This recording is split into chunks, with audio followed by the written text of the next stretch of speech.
Hey, welcome to episode 90 of Tangible Takeaways. I'm Jackson, and today I'm going to be talking about how when it comes to friendship, it's not just caution, but it's also confidence.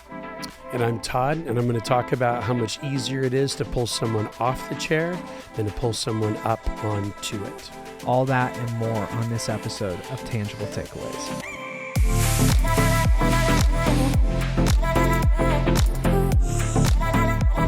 Pastor Todd, thanks for taking the time. Man, I'm so glad to be here with you today. Thanks for the invite. Appreciate it. Fun getting to dive into the theme of friendship in Proverbs. Kind of an underrated theme in the book. Mm-hmm. What was kind of in going through a series on Proverbs, what was it about the kind of discussion about friendship that led you to be like, oh, we should talk about that when we're in Proverbs? Yeah, we were kind of, Pastor Kurt does a great job usually on these kinds of series, developing the themes or topics, and he had done a great job. And I was looking at one that didn't make as much sense, so he and I talked about it.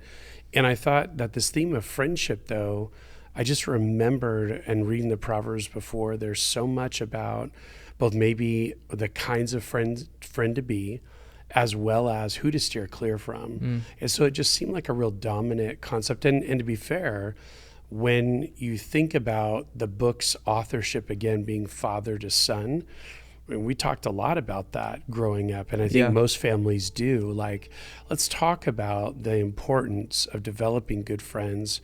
And any parent knows, because that is who is going to have a deep connection of influence in my son or daughter's life. And as they get older into those teenage years, probably even more than a parent. Yeah. So it's like, this really is important stuff. So I think it just kind of makes sense when you see that Proverbs authorship is this father to son relationship. Why would a dad not want to spend some good ink on be careful of the kinds of friends that you invite into your life, and be thoughtful of the kind of friend you're supposed to be? So I think it just kind of makes sense when you think about it. And that does seem to be a really kind of interesting theme in Proverbs, is a lot of care over the kind of people that you hang out with. Yeah. And it's really, I think it's an interesting thing about wisdom that there is lots about Proverbs on certain topics. I'm gearing up to talk about sexuality in a few weeks. You talk about bad influences. I think we almost think of wisdom as kind of this like invincibility, or when you think about wise people, you just think they're pretty unshakable. Yeah. And so you wouldn't think that a primary message in a book all about wisdom would be about avoiding quite a few things. Yeah. You generally think of it as more confident, more secure, more stable. But this is like, if I hang out with the wrong people, there is going to be a consequence. There will be a price to pay down the road. And so I'm vigilant about that. And a very similar message about sexuality throughout the book as well. So why do you think that is the posture of wisdom, is in some areas caution, other areas a lot of confidence, but some areas caution, and specifically in the area of friendship?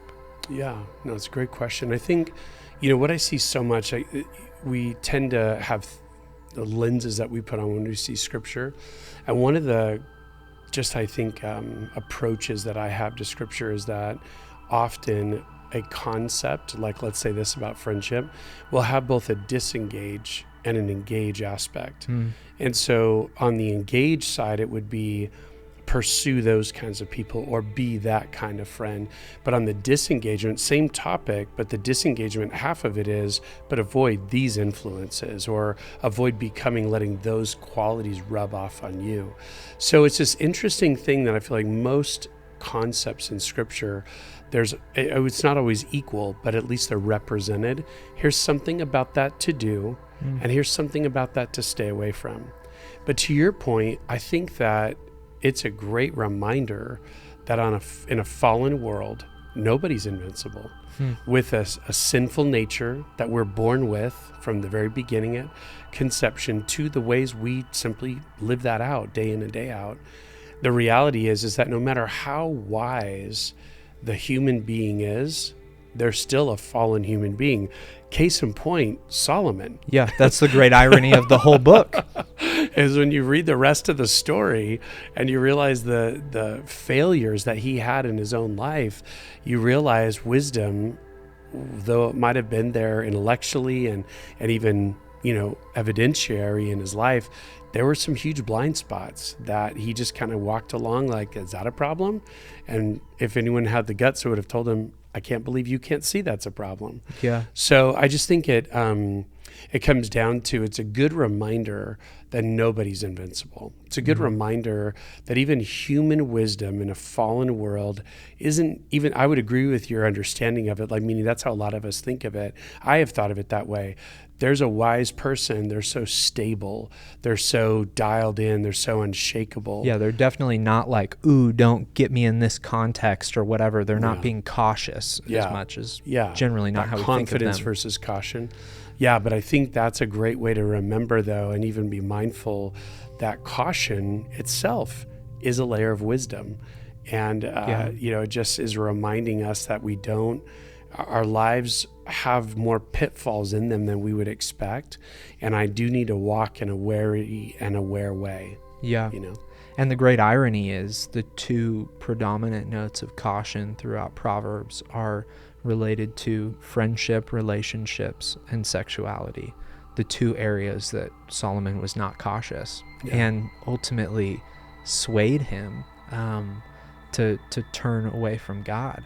And so what is it, we'll unpack later in the series kind of what's so powerful about sexuality, and even in upcoming teaching series as well.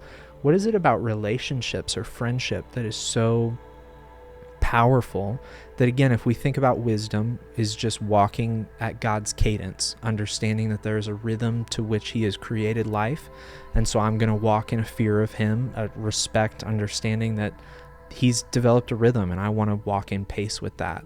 If that's what wisdom is, and it recognizes that there's deep caution that's needed at the power of relationships, why is it that relationships are so powerful in their kind of influence over us? Yeah.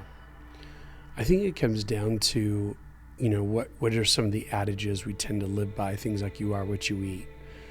I think that for at least your mom and I, we recognized in part, you are who you hang out with, because it's just impossible to have shared events, shared things in common, shared experiences without that person rubbing off on you. And as equally as we should be cautious, we should also say, back to the engaged side, and that's why you should fill your life with people who love God, who are going to encourage you towards loving him more than you do today. Yeah. And so it works both directions, right? The caution is appropriate because the more that I spend time with someone, the more I do take on their attitudes, their behaviors, their just worldview. Conversely, the more I spend time with someone positively, I take on their attitudes, their actions, and their worldview. So it's like how I'm going to spend my time with people is going to have a direct relationship to my walk with the Lord. That community, that connection, it bleeds over into my life, and it affects my kind of relationship to not just God, but to my world. And so therefore I need to, so we've talked forever, right, about peer pressure, but we've never really talked about enough both directions. Obviously, I can have people in my life that would encourage me. I shared a few examples of those this weekend. Encourage me towards things that are not honoring to God. And those are relationships to kind of back away from. But then those that would encourage me towards God, interestingly enough, with the same energy and intent, I need to back away from some relationships. I need to move towards. Like I could say, oh, I really want to have those kinds of friends, but I keep hanging out in all the places where they're not. Yeah. I really want to have those kinds of friends, but the ones I do know, I don't pursue. And so it's like magically waiting for them to come to me, and maybe even at the same time as pursuing friendships that I know are going to end in trouble and if distance from God. So it's like there is a real, this idea is more than just theory, and it's even more than just how I think, it's how I act. It's very behavior based. Yeah. And you really do. You rise or fall to the kind of company that you're in. And I think that's the thing that we don't recognize when we look at the wise person. And we see there's a reason that we attribute that stability and that confidence to that person, because they seem unshakable. But behind every person that seems unshakable is a community of people who have instilled that in them, who have reinforced that, is mentors that have gone before them and people who have done life with them that have continued to reinforce all of the right things that has brought them to a point of such stability. And thinking that like we're just going to happen upon that and get to like live life so stably and confidently like a wise person does without embracing the path that they took to get there, which it's kind of always, it's that thing with so many other areas in life. You look at really wealthy CEOs and it's like, oh, I could do what they're doing. You look at professional athletes and it's like, oh, I could do what they're doing. And it's like you're completely disregarding the path that was taken to get there. And so understanding there's community that has formed and shaped that wise person along the way. It didn't just happen overnight. Yeah, you're right. We do lose sight of that. And I think within this whole, context of relationship and influence, it's a great youth pastor illustration, but it doesn't lose anything on us. And it's the idea that if you and I are here and we have like a stool in front of us, and if I were to stand up on the stool and then ask and grab your hand and try to pull you up to me, I can do whatever I can with that strength, but gravity's working against me. And the idea of even just that, do I have enough strength to pull you up onto that? Those are all factors, but reverse it. I'm up on the stool, you're on the ground, and you're just trying, and your goal is to pull me down. It takes just a quick tug and I'm off that thing that fast. Yeah. Because again, now gravity's working the opposite way against me. And I'm more vulnerable, right? Yeah. And so I just think it comes back to, and this is the interesting thing, as followers of Christ, we're called to an entirely different life while we live in a fallen world that hasn't changed a bit. And the gravity of our world is pulling us down all the time, even if we don't interact with anybody. Yeah. Then our friendships all the more. And I had a good text conversation after the message this weekend about, well, am I just not called to love people then? And like, obviously, no, we are that. But I think there's a difference between how I love someone and I continue to reach towards them, wanting to be a person of Jesus' influence in their life. But then also, but who do I open the gate to really have that kind of influence on me? Yeah. I do think influence can be primarily one direction. It doesn't have to be mutual. The best friendships are when they are. Yeah. But the point is that, so there's a difference maybe between having someone at an acquaintance level that I am praying for, I'm investing, I'm influencing. But then there's a difference between this is like a solid friend in my life who has a unique access to me. And I would just say from Proverbs and from the rest of Scripture, I don't think that should be someone that that doesn't have a walk with the Lord or is even antagonistic to the Lord. And I just go, well, but we've been friends since we were in junior high. Well, okay, that's great. But what is that level of influence like in your life as a result of them having that proximity to you? And and that recognizes with humility that it takes a high degree of intentionality in our world to live life at God's rhythm, at his pace. It just takes that level of intentionality that you have to be so specific about the things, the content, the media that you allow into your life, the people that you allow into your life.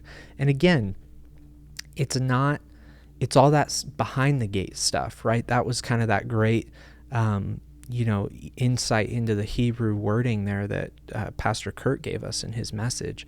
It's, the oblivious fool that the gate's just wide open for anyone and everyone to kind of walk through.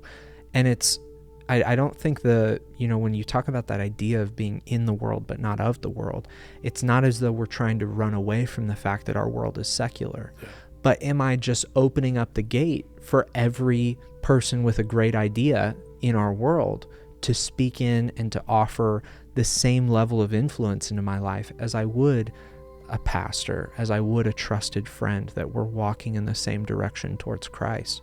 Well, no, I have to be really intentional about what those things are. So it's not that I'm never going to be in an environment that I see a secular movie or I hear a secular song, or that I won't even engage with those things to have even some cultural understanding of what's going on. But it's, am I allowing that thing to tell me this is how life is? This is how I live life. Am I allowing it to take a seat of influence in my life? Or am I using that filter, that gate, and that guard? And I think we have to be in humility, we recognize there has to be such a level of intentionality to that decision as to what gets past that gate. Totally. And I think to the side of the value and the power of strong, connected, committed Christian friendship, man, there would be some who'd be listening today who would say, I don't know, I have so much fun with my friends. I don't want to sit around and just do a Bible study with people, and like that's what the equation is to Christian friendship. And I'll just tell you, there's just such a value when somebody is walking in the same direction you are in terms of a pursuit to know and follow Christ. You have the most important thing in common, not just out riding dirt bikes or drinking on Fridays or whatever. You have the most important thing in common, that's your relationship with Christ. And the way that you're able to encourage one another, the way you're able to have an empathy for one another, the way you're able to spur one another on that towards good things rather than just things, you know? Yeah. I mean, I think there's some who would back away from that kind of friendship, fearful that it'll be lame, fearful that it'll just be kind of nerdy, fearful that it'll just be so, quote, religious. It won't really be any fun. And I would just say, man, over the years, God has blessed me some really deep, connected friendships with other guys that love Jesus and have encouraged me in my walk. They've challenged me in my walk. They've been examples to me that I could follow in my walk. And I would just say there's just something so much more rich about a godly friend that you can do life with than anything over here that we would confuse with, well, this is where fun is. Yep. I'd say, well, at best, this is where distraction is. That's sure.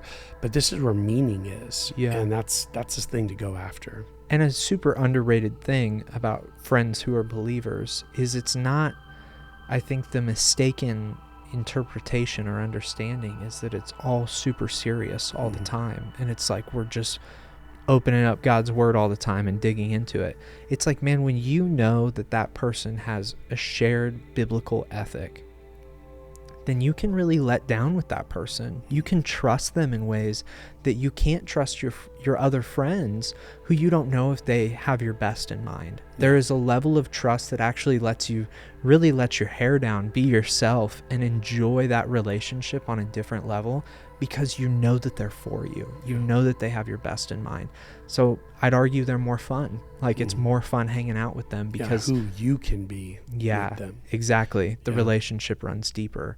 And similarly to this power of relationship, we talked about really our angle as a church when it comes to evangelism through relationships and the ability for us to, it's almost kind of two steps, right?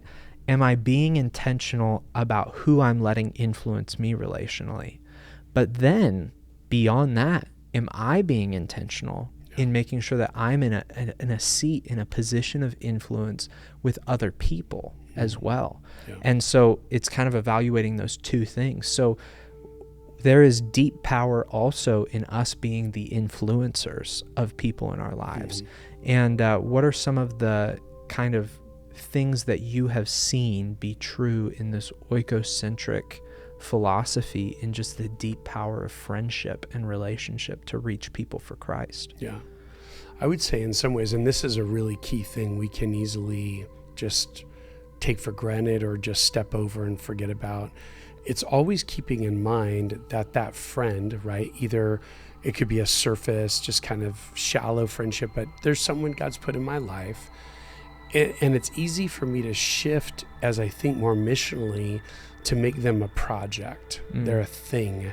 They're a thing that needs to be, quote, won over, versus they're an image bearer of God with great value inherently, as well as the way that they're going to see God's love through me is primarily when I'm valuing who they are, not simply what they can be.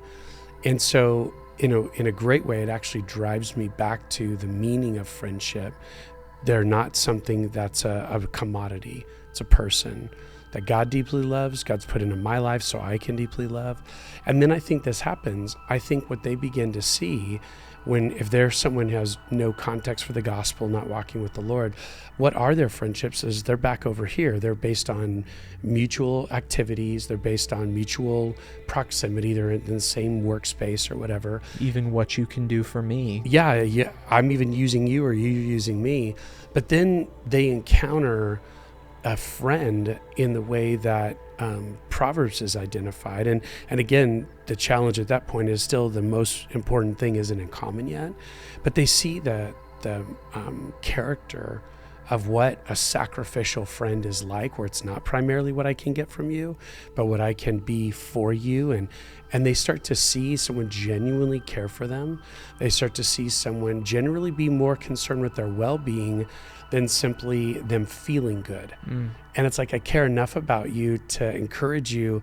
You're not going to feel good about that decision tomorrow. Yeah. Let's do this, and so all of those things combined, I think biblical, godly friendship is huge in the winsome factor, huge in the ultimate consummate influence for the gospel, is that people are just interacting with someone. They would go, that's just like a genuine friend. And I don't really have many of those.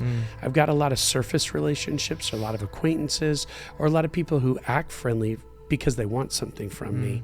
But this person over here, someone who's connected and a part of HTC, they just tend to be my friend without necessarily any of those extra or surfacey things in the way. Yeah. And I go, man, what a great evidence of a changed life is the kind of friend that I can be to someone else. And that's the winsomeness, is when they can really believe, not because we're presenting any falsehood, but it's really true. This person really genuinely cares for my well-being, cares for my best. And when they have that level of trust in you, and then it's like, well, man, if we're talking about your best, the best thing that's ever happened to me in my life is giving my life to Christ. There is a whole different level of trust in that advice and in that directing of a person when there is a foundation that has already been built relationally, that they know that you love them, they know that you care for them, they know that you trust them. And it's this kind of really weird tension that I think people have a really hard time about when they get serious with their faith with God is, okay, I've put my faith in Jesus, I'm getting serious about this. So my first thought is, so I need to go cut all my relationships with my old friends. And it's like, no. It's this like kind of weird line. You want to start being influential with them and start allowing influence from other relationships. Find small group, get plugged in a ministry or whatever, and allow that group of people to have influence in your life. But then you want to be influential in these people's lives, and you want to be giving to them, again, like you said, which is so good for us, not as a project, not as somebody that I'm just out to win, but somebody that I really want to care for, I really want to invest in, and demonstrate the love of Christ in doing that, because there is no other friend that is doing that for them. It will just stick out like a sore thumb, because nobody loves that way. Nobody operates that way outside of experiencing the love of Christ and allowing that to transform and change the way that they interact with people. So just as much caution as there is for what can happen in relationships influencing us, there is equally that much power in reaching people through relationships. And I think when we are genuine about our care for people, that is a dynamic and a powerful tool for the gospel. Yeah, no, amen. And I think that's one of the things, right? When we Pastor Tom for years asked people what was influential in them coming to Christ, it's most often 90+% of the time it was another person that God used. And true to form, some of those persons, they definitely modeled something about Christ or some winsomeness, but how many times are those people who were close friends? And there was something about not just the friendship, but something that they had noticed was transformed or transforming in their own life, in that other person's life, and realizing, man, I'm missing out. That's something that I see validated in my friend and the way that they treat and love me, but it's sure not true in my life. I want to know what that's about. Yeah. And so I think it's this huge part of what I love about what God's called us to. He's called every church to, I believe, to be more oikocentric than they might even be today. But it's embracing and wrapping in that truth of the great news of God's rescue in a relational, incarnational context.